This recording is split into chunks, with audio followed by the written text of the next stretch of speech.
I am Iron Man. You serious?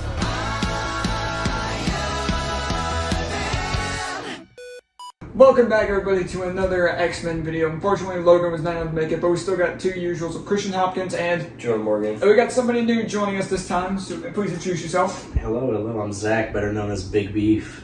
Better known as The Beef. The Beef. He's got a YouTube channel. I'm going to link in the description below. Yes, he does. I make movies and shit. Little fun fact before we end up starting this video. This guy actually made a movie that we played at our local movie theater. It did. It went by Collide. And I did a story, and I did an assignment about it and made a video. You did. Yep. Both of them were in it. So I'm going to link his channel in the description below. Please go check it out. It's a really good movie. Give it a watch. But today, trying to do an X-Men videos, today we're talking about the Wolverine. There's so little to talk about here. Yeah. And for context, we watched this a while ago. We watched this a while ago. It was It was probably a month It was ago, because it was right after we did the Tazza 2 thing. Yeah. So it was a while ago. We watched The Wolverine, Days of Future Past, and Deadpool all back to back. So whenever you end up watching the next two reviews and you're thinking, they're in the same place in clothing, now you know why. But talking about The Wolverine, we're going to start here. Wolverine. The beginning. I haven't said that in a while. The beginning. Okay.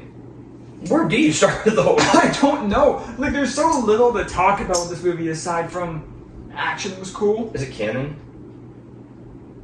Yeah. Yeah. Yeah. It plays for a split second. You see it in Days of Future Past. So it's more canon than Origins Wolverine is. Good. Yeah. Good. This movie's better than Origins Wolverine. Oh, it's not super hard to do. I enjoyed this movie. I enjoy it, but on rewatch, it's not as good as I remembered. There were a lot of things I had problems with. I will say I feel like I would have liked it better if we watched the unrated version. Because the unrated version actually has a whole bunch of gore into it, and it leads more so into how, Logan is. That's what Logan benefits so much from, is that this movie is PG-13, therefore, whenever he, slashes someone with his claws, it either cuts or they're facing away from the camera. Exactly. Yeah. So Wolverine's not one of those characters that can fit really well in PG-13. And that is why Deadpool and Wolverine is going to be so good. Oh, yeah. I'm not new to the R rating. But Disney is. I feel like the only character I really liked in this movie was Wolverine. I was just going to say, let's start with the obvious. Hugh Jackman's once again incredible. Absolutely fire. I liked everything he went through. But fire outfit, not going to lie. The black suit that he first shows up with, it's the bottom right there. Yeah, the black tuxedo that he has for the funeral. He looks like John Wick. I'll be honest, even him at the very beginning of the movie with his his grungy, hobo look. Yeah, the hobo outfit was kind of an interesting take, because that was the first time we had seen him look like he had just been out living on his own, and scrounging around to try and live. Yeah, just because he was also having multiple dreams, I guess, about Jean. Since this is canonically after Last Stand. Silver Samurai was cool. I mean, for the most part, before you realize who Silver Samurai was, what the purpose of it was. I mean, because you're supposed to think it's interesting. You think it's like a robot.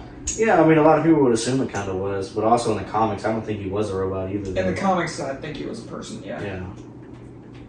So I think it's an interesting take to make it in armor. It just felt very Michael Bay Shredder to me. Did. And considering that was a year after this. Mm-hmm. I don't know, it was kind of over the top. I don't think Silver Samurai should have been as big as he was. No. Getting the aspect of this is the first time we had seen Wolverine in Japan or anything like that, which I love because I love Japanese culture. Oh, when I heard, I remember first seeing this thing, and it was so cool because I was first learning about that culture, and I loved it so much. And I am a sucker for samurais in anything. And I mean, Ghost of Tsushima. And I mean, the aspect of Hugh Jackman or Wolverine being in that kind of area just kind of felt right for the most part. And I'd say a lot of the fight scenes that took place in the movie were pretty good, but a lot of the plot points were just kind of stupid. I mean, in my opinion, I hated Viper. Viper was terrible. Viper was an awful villain. I forgot about her. And acting was terrible, character was terrible. Character was unnecessary. Genuinely, I think one of the worst characters in the comic book movie. The fight scene between Wolverine and Lord Shingen was crazy. I thought it was pretty cool. Yeah, where it's all after he gets his healing factor back and it comes back, and Yukio being the person fighting Lord Shingen in the very beginning of the fight, it wasn't that bad. It was I thought it was pretty interesting. Watching her try to protect Logan while he's trying to gain the healing ability back or the healing factor. Yes, while he's literally performing surgery on himself. Yeah, that one was. But no, that was an intense scene. And apparently, in the unrated version, you got to see how gory that actual section was. I want to see it too. I just recently got told about it, and I was like, dude, I need to see this. I think we ended up figuring out about it when we were watching the movie. Because you went, apparently this exists, and I went, I didn't know that. Because I know that something that exists for Days of Future Past. But I didn't know about it for this one. But, I mean, Yukio as a character was just kind of... You don't like her? I don't like her. Yukio in the comics is really good. Yeah. But Yukio in this sense was pretty horribly written. They don't use her future sight stuff barely at all. If anything, she just wakes up and is like, "Oh my god, this is what's going to happen." I sense this happening. We don't actually see the events take place. We just hear about it. The entire movie is just her saying, "This is going to happen." I see your heart in your hand. Your heart in your hand, which, anyways. Yeah. I didn't really like Mariko either. I don't like Mariko. She's the first. Why is she love interest? Thank you. Have a good day. That, but also just the beginning of the movie. It's hard to like her, and then when they tried to make her likable, I was like, I don't really care anymore. Because she was low key a B word. She was low key a B word. In the first half of the movie. Because she's like, yeah, go away, I don't need you, bye. Yeah. Clearly she's like, I don't need you. I went, the last 20 minutes begged to differ. Yeah, the entire train scene begged to differ. Exactly. Train scene. Okay. The train scene was beautiful. It's great. It's a great, but... The physics does not make sense. No, it does not. The physics, so the thing we're referring to is multiple times, he's on top of a speeding, it's like a bullet train. It's pretty much a bullet train. On top of a speeding train, he's dug in with his claws, which is fine. There's another guy going towards him, I think, with a sword, and he jumps. There's barriers that he has to jump over. When he jumps, and it jumps. They stay in the same place. That's not how that works. And they fly forward. It's no, flying forward. That's what would actually happen. But sometimes they stay in place. That's what doesn't make sense about it. Yeah. Flying forward is what would happen because it's moving so fast that if you jumped up, it would fly past. Well, no, you're saying if he jumped, they went over it. Shouldn't they have gone backwards? Yes, but what happens at one point is he jumps, but he stays in the same spot on the train, which does not make sense because it's moving so fast. That he wouldn't have went right back into he wouldn't have gone right back into the same spot. Yeah, that part. It is cool though because he fake jumps and makes the guy jump into it. That part is cool. It's just the physics of that don't make sense. But that being said, that's still one of my favorite scenes in the movie because superheroes fighting on trains can never go wrong. No, Shang-Chi is the first one. Oh, well, that's a bus. It's a bus. Still exists. I mean, but on the top of a train, Spider-Man 2. Yeah. I'd have to say another one of the scenes, fight scenes that I really do like is it wasn't even that much of a fight scene. It was Wolverine taking on all those ninjas, shooting arrows at him. Yeah. And just eating it. And he turns into Boromir. It was cool. That was so cool. And he was taking it so much until it got to the point where he just could barely move, and then he just. Because one of the last arrows was he got hit with the. Because is it this dude? Yeah. This guy's the archer. Oh yeah. That randomly shows up. Yeah, that's another thing. The archer is just there because reasons. He was also the one that was supposed to be in love with Kimiko. As well. And they did. He sacrificed himself to save her. Yeah, but then they did nothing. But that's the thing. I don't like any character in this movie aside from Logan, and maybe Silver Samurai. Yeah. That's it. This is the case with the side characters and kind of some of the villains, especially Viper, tank this movie so hard. Yeah. I agree. because I mean the ending of it, the entire plot. Well, not entire plot, but there's an entire thing where they need Wolverine's adamantium, and they take it because he goes back to his bone claws for a bit, which I think is really fire. Yes, and the way they take it is gross. Yeah. Where they drill into a hole, like his bone. Because first the Silver Surfer cuts off his claws. And then it drills into the hole. Now, here's my thing. The first time it happened, sure, but then the second time, he still has him out, and when he's crawling out, and then he chomps him again, I went, why didn't you retract them? Exactly. When that happened, I was like, why didn't you my first thought was, especially when he's climbing out, when he's trying to get back in, when he could still be in there, I'm like, retract your claws, so that way there's no risk of that happening. But then he just doesn't. Because then the plot would move forward. That's why he did it. I will say, Viper's death was really cool, though. She died? Yeah, the way that you don't remember how she died?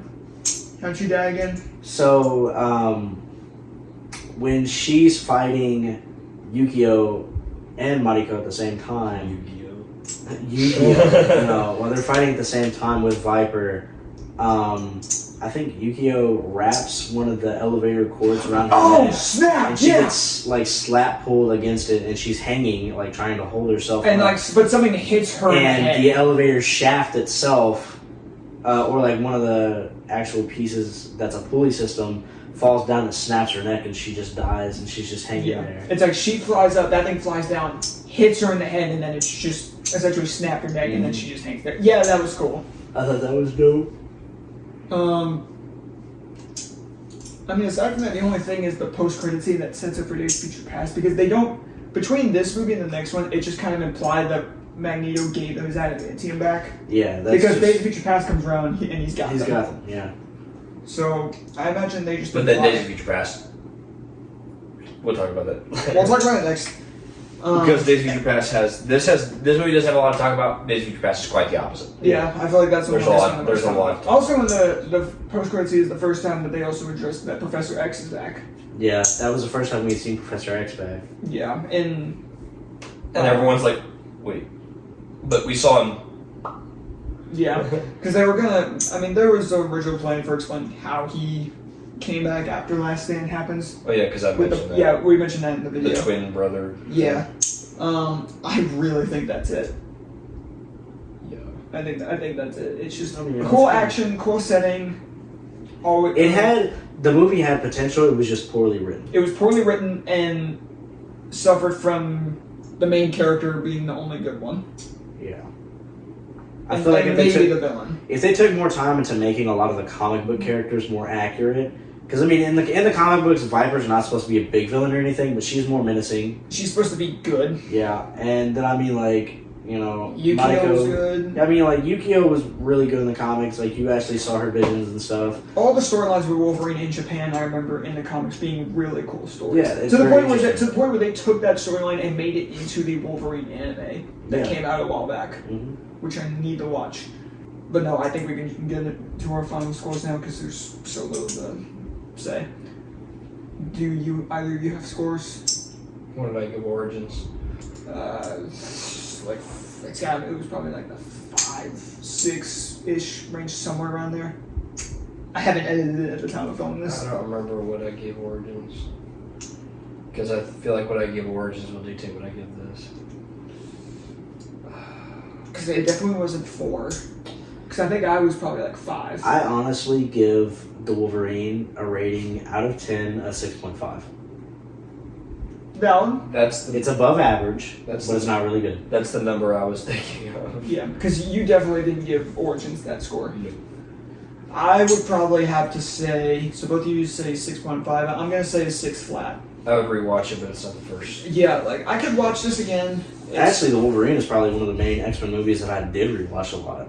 When we rewatched this, it was my second time seeing it. Because I watched it, I think right before Days of Future Past came out. And I just remember liking it because Japan and samurais. But going back... Yeah, and that too. But going back to it, he's the only character I like.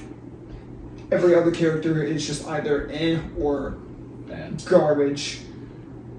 And that's really bad. But I would rather have... Got a 69 fan score, though.